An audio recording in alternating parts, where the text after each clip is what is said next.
चुनाव की बात अमिताभ अग्निहोत्री के साथ ब्रॉट यू बाय केसरी मरहम एवं तैलम, वर्षों से दर्द पे सबसे ज्यादा असरदार and Prayag PTMT bath fittings and accessories, quality बेमिसाल, लिख के ले लो। नमस्कार, चुनाव की बात अमिताभ के साथ में आपका बहुत बहुत स्वागत है। यूपी के चुनाव का अखाड़ा अब काशी में,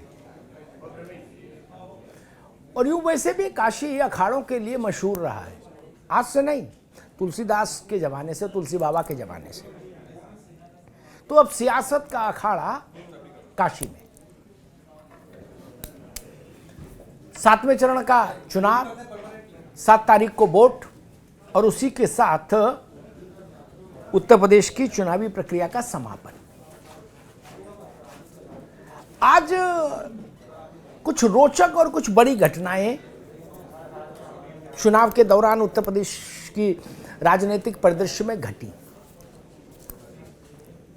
समाजवादी पार्टी ने आज बनारस में एक बड़ा मंच सजाया, जिसमें उसने अपने सारे एलाइज को, सारे घटक सहयोगी दलों को मंच पर एक साथ रखा और पश्चिम बंगाल की मुख्यमंत्री और तृणमूल कांग्रेस की मुखिया ममता बनर्जी को भी रखा। ममता बनर्जी कल ही शाम को पहुंच गई थी वाराणसी, बल्कि दिन में गंगा घाट पर। वहां उनको भारतीय जनता पार्टी और उसके समर्थक कुछ कार्यकर्ताओं से विरोध भी झेलना पड़ा। उन्हें काले झंडे भी दिखाए गए, लेकिन ममता तो ममता है, आप जानते हैं। ममता बनर्जी का जब विरोध वहां किया, एक नौजवानों के एक समूह ने आकर और काले झंडे दिखाए, तो और कहा कि ममता बनर्जी वापस जाओ, तो ममता वहीं घाट की सीढ़ियों पर बैठ गई और उन्होंने कहा कि मैं वापस जाने के लिए नहीं आई, अभी गंगा आरती देखूंगी और कल रैली में भाषण दूंगी। तो ये ममता का स्टाइल है परिस्थितियों से निपटने का, परिस्थितियों को हैंडल करने का। लेकिन इस बड़े मंच से अखिलेश यादव ने उत्तर प्रदेश चुनाव के 7वें द्वार में एक बड़ा संदेश देने की कोशिश की, एक भरा पूरा मंच दिखाकर। कल प्रधानमंत्री नरेंद्र मोदी, यानी भारतीय जनता पार्टी के सबसे बड़े चेहरे, या और यूं कहिए इंडियन पॉलिटिक्स के रॉक स्टार नरेंद्र मोदी कल खुद होंगे काशी में। 2 दिन रहेंगे, 4 और 5। तो कल और परसों भी काशी जगर मगर होगी सियासत की रोशनी में, ये मान लीजिए। आज समाजवादी पार्टी का दिन था काशी में, कल मोदी का दिन होगा।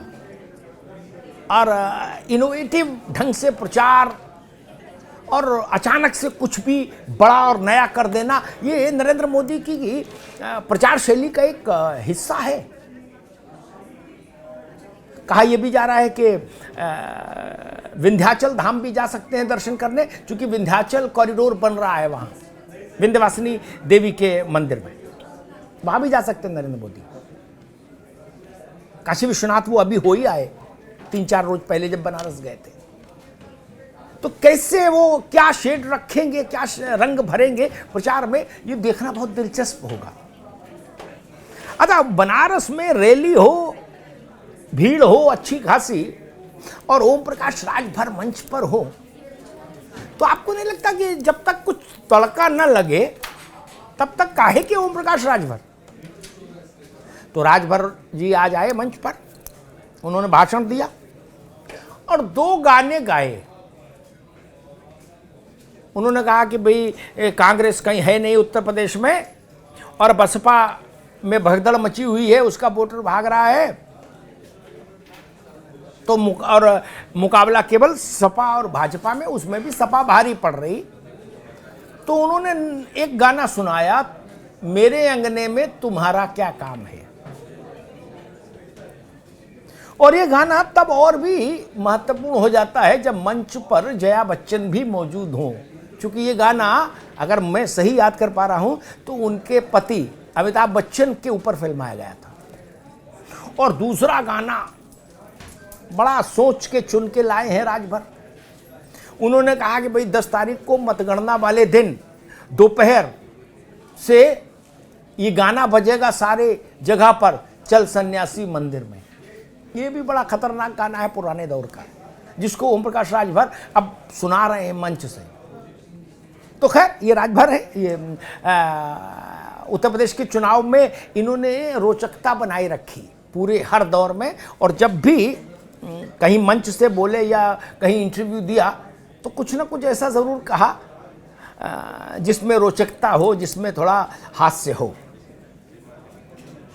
और एक और भी चीज है, आज बनारस के मंच से जो बात रामगोपाल यादव ने कही,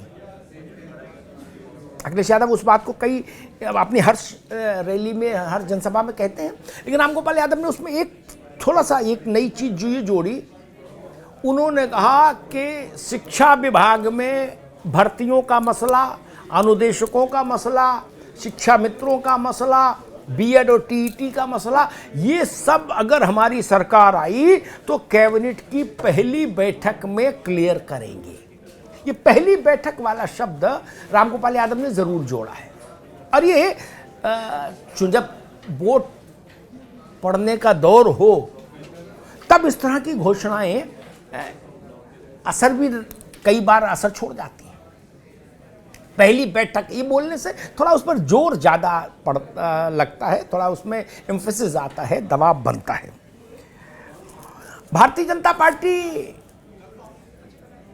लगातार अपने कैंपेन में इस बात को कह रही है। आज अमित शाह ने भी कहा पूरब में कि आजमगढ़ में अपराधी इतने मनबड़ हो गए थे, इस कदर बेलगाम हो गए थे कि समाजवादी पार्टी के शासन में खुली जीप में गोलियां चलाते हुए निकलते थे। और उन्होंने कहा कि ये अपराधी यही नहीं, अहमदाबाद में जाके भी अपराध करते थे, लेकिन आज किसी की मजाल नहीं जब से केंद्र में मोदी और यूपी में योगी आए। तो कुल जमा मसला ये कि भारतीय जनता पार्टी अपने पहली जनसभा से लेकर और आज तक की चुनाव प्रचार यात्रा में एक कोर इशू को डेवलप करती आई है लगातार। वो इशू ये, वो इस बात को जनता के सामने उनके मन में बैठालना चाहती है कि अगर समाजवादी पार्टी की सरकार दोबारा आई उत्तर प्रदेश में तो असुरक्षा होगी, अशांति होगी, अपराध होगा, दंगा होगा। तो एक जो भय का मनोविज्ञान है ना, भाजपा उसको आगे कर रही है। अब वो कितना सफल होगी नहीं होगी ये तो 10 मार्च को पता लगेगा, लेकिन भाजपा के टोटल कैंपेन को अगर आप देखेंगे, 50-55 दिन का कैंपेन हो गया और दो दिन का कैंपेन बस और बचा है। 5 तारीख की शाम को बंद ही हो जाएगा कैंपेन, तो 4 और 5 2 दिन का कैंपेन बचा है। तो देखेंगे आप, तो इस बात को आपको जरूर देखें, चाहे मोदी जी की सभा लीजिए, अमित शाह जी की लीजिए, राजनाथ सिंह की लीजिए, योगी आदित्यनाथ की लीजिए, स्वतंत्र देव सिंह की लीजिए, केशव मौर्य की लीजिए, सब जगह यही बात। और आखिरी बात जिसको आज मैं फिर सामने रखूंगा, रेखांकित करूंगा, आज जो योगी जी के इलाके में चुनाव हुआ वो भी, और 7 तारीख को जो प्रधानमंत्री के संसदीय क्षेत्र वाले मंडल में चुनाव होगा वहां भी मुख्य कलाकारों से ज्यादा दारोमदार सहयोगी कलाकारों पर है। समझे ना आप? यानी मोदी योगी से ज्यादा मसला ये भाजपा के लिए कि अनुप्रिया पटेल और संजय निषाद ये दोनों सहयोगी कलाकार कितना चल रहे हैं इन 2 चरणों में। और वैसे ही अखिलेश यादव से ज्यादा जरूरी ये देखना इन दोनों चरणों के लिए कि ओम प्रकाश राजभर और कृष्णा पटेल से लेके स्वामी प्रसाद मौर्य और रामअचल राजभर और लालजी वर्मा तक कितना चल रहे हैं। वन लाइनर ये, आप हीरो पर दारोमदार नहीं है फिल्म का इस चरण में। अब सहयोगी कलाकारों पर दारोमदार है। ये कलाकार, सहयोगी कलाकार हिट हुए तो फिल्म हिट हो जाएगी, और ये फिसड्डी निकले तो भगवान जाने क्या होगा। तब तक तो फिर 10 तारीख तक इंतजार करना पड़ेगा। उसको अभी से कहना भी ठीक नहीं और सुनना भी ठीक नहीं होगा आपके लिए।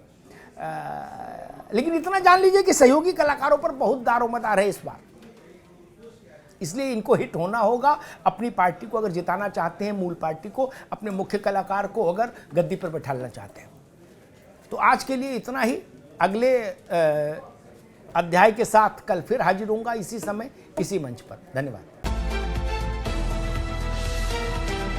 चुनाव की बात अमिताभ अग्निहोत्री के साथ, ब्रॉट यू बाय केसरी मरहम एवं तैलम, वर्षों से दर्द पे सबसे ज्यादा असरदार, and Prayag PTMT bath fittings and accessories, quality बेमिसाल, लिख के ले लो।